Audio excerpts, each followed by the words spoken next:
Olá, queridos amigos, estamos de volta em mais uma segunda-feira aqui conversando com o pastor Sérgio Alves, que está conosco para falar um pouquinho mais sobre a palavra de Deus que está na Bíblia, para que a gente possa conhecer um pouco mais do nosso Criador, aquilo que Ele quer para que nós sejamos melhor sucedidos aí em nossas vidas, não é, pastor? Uma boa noite.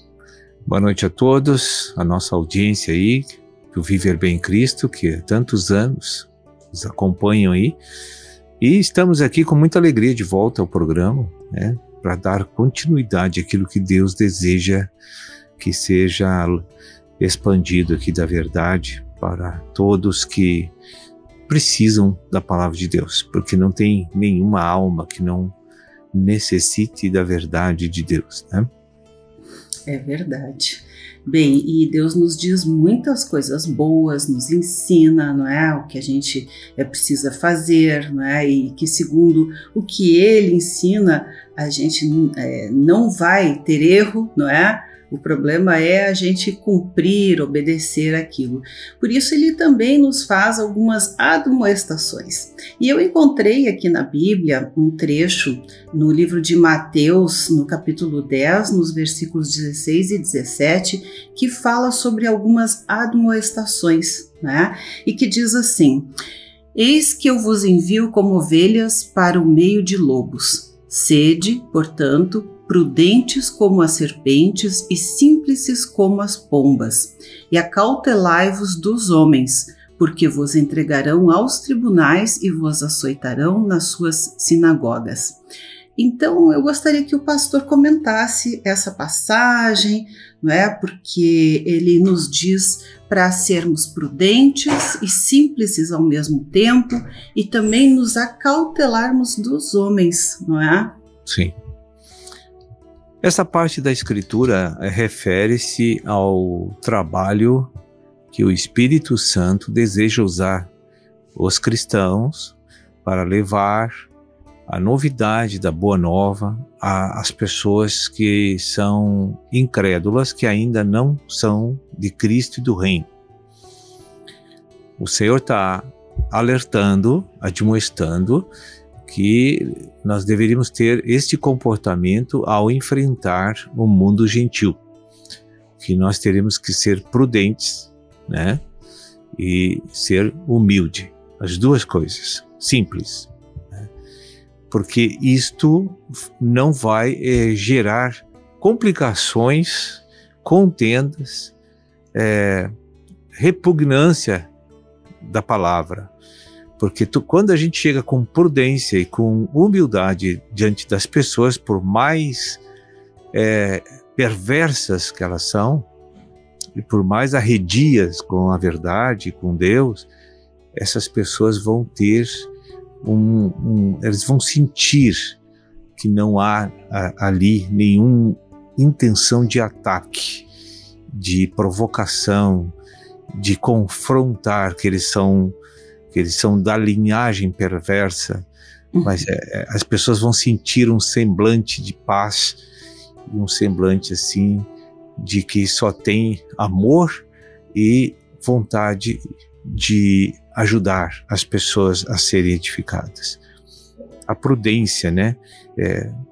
Tem que cuidar o que fala, tem que falar como se comporta, né? Tem que tomar cuidado de todas os detalhes para que a gente não desrespeite a liberdade deles, né?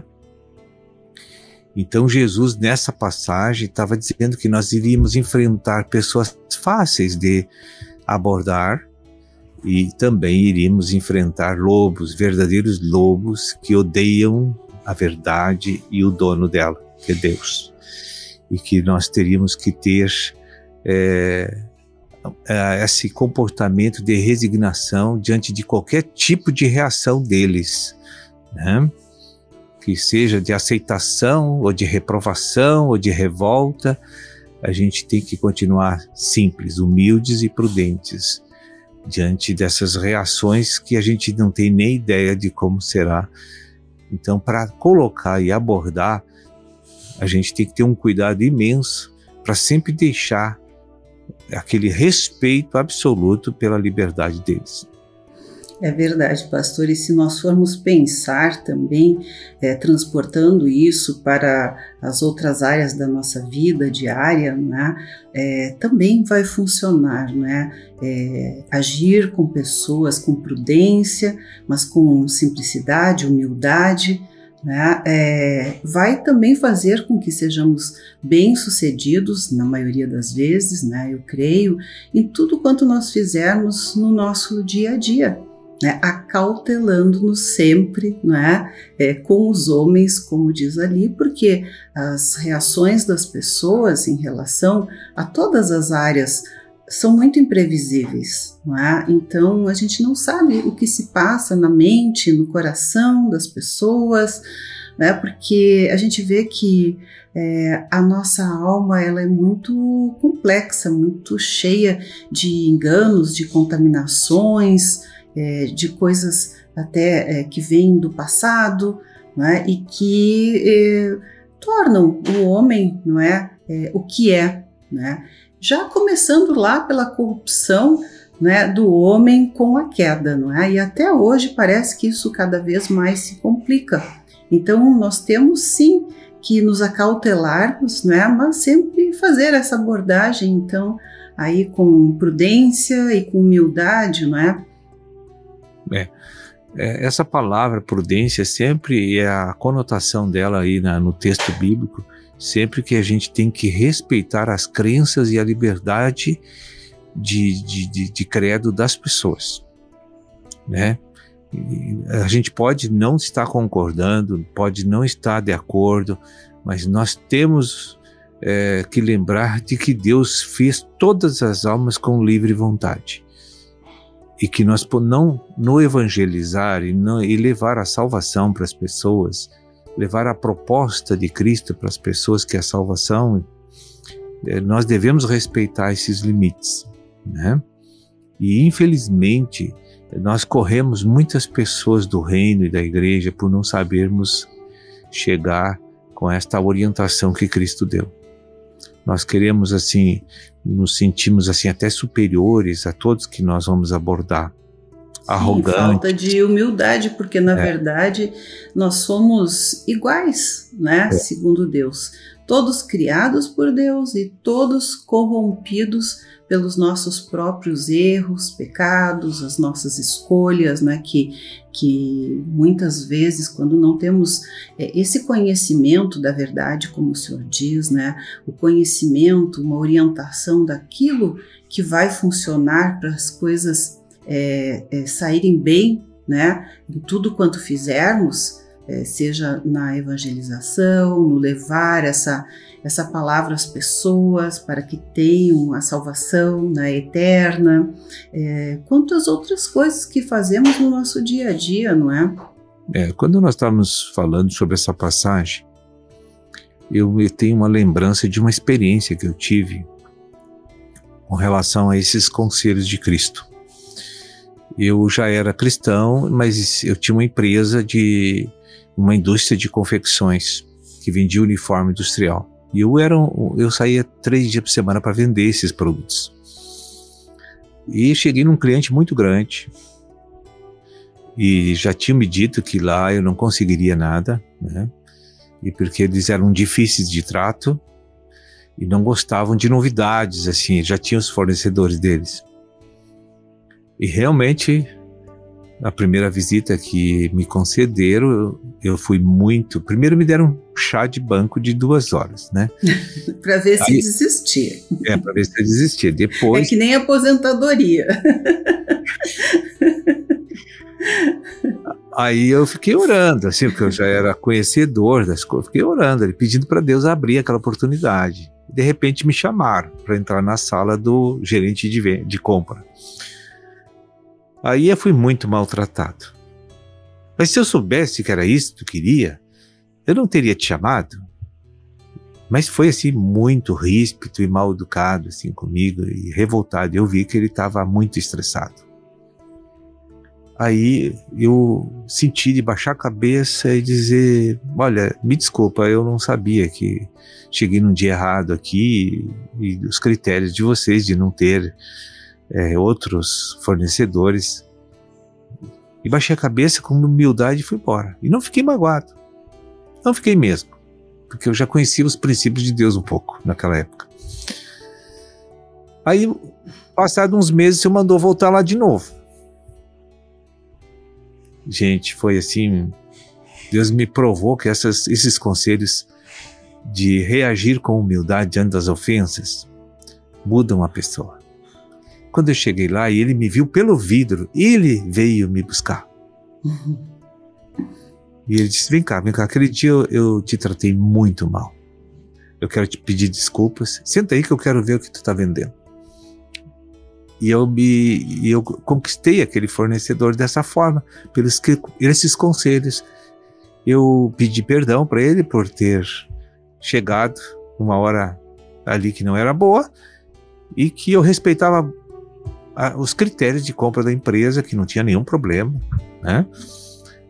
E ele passou a ser meu cliente a partir daquele dia, sempre.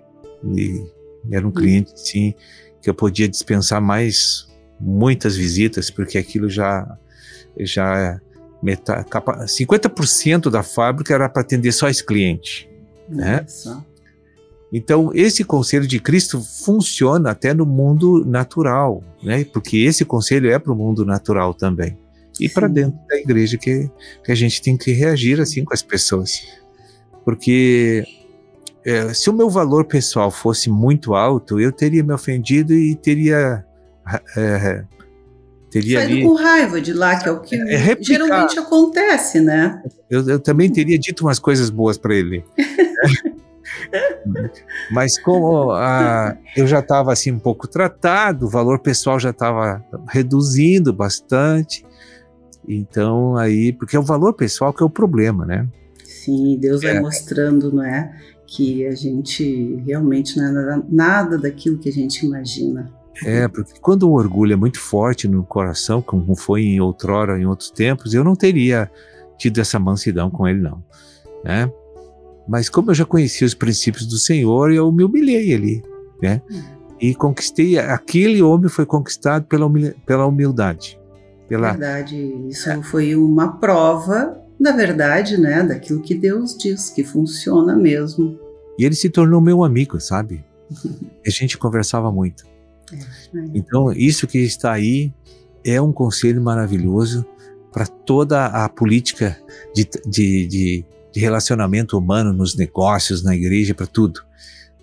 Se você quer ser próspero, tem que agir assim. Verdade. Bem, pastor, vamos fazendo um breve intervalo, mas já voltamos daqui a pouco, temos mais umas perguntinhas aí.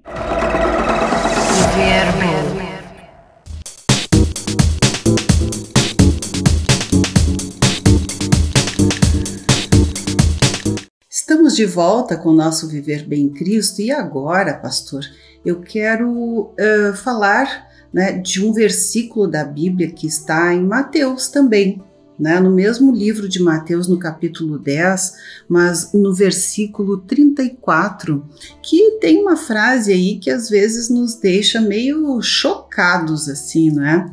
Porque a gente não entende. Mas eu gostaria que o senhor explicasse, então, o que Deus quer dizer, não é, com esta frase, com esse versículo que diz: não penseis que vim trazer paz à terra. Não vim trazer paz, mas espada. Né? É um versículo que tem como título, né, a partir desses versículos ali, das dificuldades. Né? E aí a gente lê, poxa, Jesus não vem trazer paz, ele vem trazer espada. O que ele está querendo nos dizer com isso, não é? Isso aí são perguntas que sempre são feitas em todos os programas de rádio onde a gente esclarece os pontos, o entendimento dos versículos, né, o bíblico. As pessoas têm muitas perguntas em cima desse versículo. Realmente, assim, Jesus é o príncipe da paz.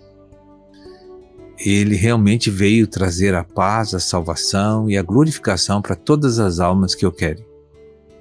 Isso é uma verdade absoluta. Aí, você lendo esse versículo, parece um paradoxo que está aí, né? Mas não é. Então, o que Jesus? Jesus tem, no planejamento de salvação de Deus, tem estágios em que Deus opera para dar o produto final para o homem, que é a glorificação. Então, nos primeiros momentos, e foi para isso que Jesus estava falando aquelas palavras, ele estava anunciando as leis do reino e os procedimentos que nós deveríamos seguir para conquistar a glorificação.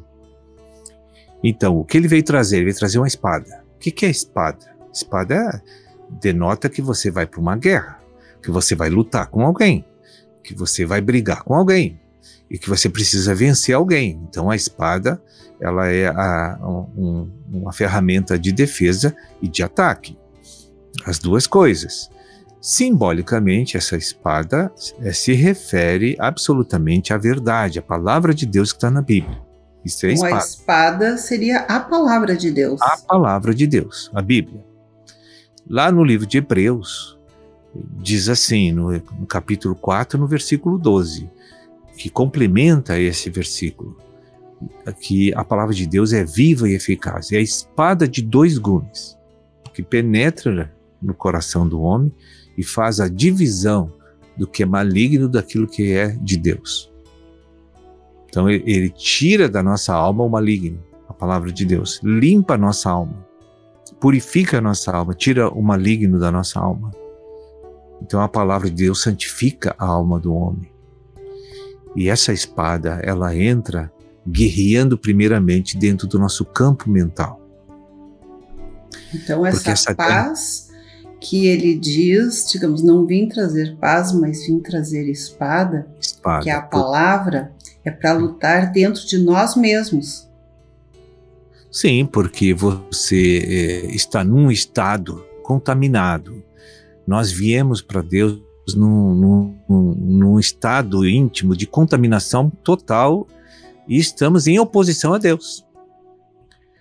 O que Deus tem que fazer para nos dar a paz? Tem que nos purificar e nos livrar, nos libertar dessas trevas, deste humanismo, dessa natureza pecaminosa que nós estamos quando viemos para a igreja e chegamos aqui. Então essa palavra tem que penetrar nas regiões mentais do homem e a guerra acontece ali. Na nossa mente. Na nossa mente. Então, à medida que você medita na palavra de Deus, que busca conhecimento da palavra de Deus, a espada vai operar no inimigo, que são os enganos, as falsas convicções que nós aprendemos por meio da natureza, que já vem da vida intrauterina, e depois que a gente entra no mundo, a gente aprende uma série de preceitos que não são verdadeiros. Uma série de comportamento de vida humana que não espelha a vontade de Deus. Não é os preceitos retos e justos de Deus. E como tem, não é? Eu creio que isso é quase uma porcentagem muito alta. Né? Muito alta. Com certeza mais do que 50% do que vemos no mundo. Muito mais, muito mais. Mesmo dentro da igreja, as pessoas não estão libertas plenamente das trevas e dos enganos e dos erros. Nós temos muitas convicções que nós ainda praticamos e defendemos e que elas não são de Deus, não estão ligadas com Deus e sim em oposição ao preceito de Deus. Então esse procedimento, essa batalha dura uma vida inteira, sendo que quanto mais tu te aplica em colocar a palavra para dentro do campo mental, mais essa guerra avança e vai te dando vitórias parciais, né? Sim. Aos poucos. Então você leva uma vida inteira aqui na Terra e não apronta essa guerra. Mas o que ocorre é que cai por terra uma série de enganos e mentiras que te conduzia, te guiava, fazia a tua história na vida. Vai caindo por terra aquilo que não é verdadeiro, né? Então Deus, em João 8,32, Jesus disse para o povo da igreja, vocês têm que conhecer a verdade. E essa verdade, ela depois que entrar em vocês, ela liberta vocês das trevas, do engano, do humanismo, do orgulho, da vaidade, da rejeição, do medo, todas essas coisas que são intrínsecas hoje à natureza humana que está no mundo das pessoas. Que às vezes as pessoas nem sabem por que sentem aquilo, é comum, né? Hoje ainda ouvi uma pessoa dizer, eu estou sentindo um medo, e eu não sei nem explicar o porquê, né? Eu estou sentindo esse medo porque tá tudo bem, tá tudo certo, e eu estou sentindo esse medo, né? Então, olha quantas coisas, né, tem dentro da pessoa que nem elas próprias às vezes têm uma explicação, não é? Veja bem, às vezes pessoas, temos um exemplo assim no caso de uma gravidez feminina. Você está grávida, eu tenho certeza, mas ela não acredita naquilo, enquanto ela não for fazer o exame e comprovar. Agora, no momento que ela leu o exame e disse, você realmente está grávida, a verdade se estabeleceu para ela. Aí ela muda completamente a vida a partir dali. É verdade. Então, olha... Então, pastor, olha, quanta coisa tem, né, de fato aí, a gente gostaria de continuar, né, neste e outros assuntos, mas vamos ter que, né, adiar um pouquinho aí, não muito, para a próxima semana, não é? Tudo bem. Eu agradeço aí a participação, Deus abençoe toda a audiência e voltamos a semana que vem. Boa noite a todos. Muito obrigada, pastor, e uma boa noite para você também.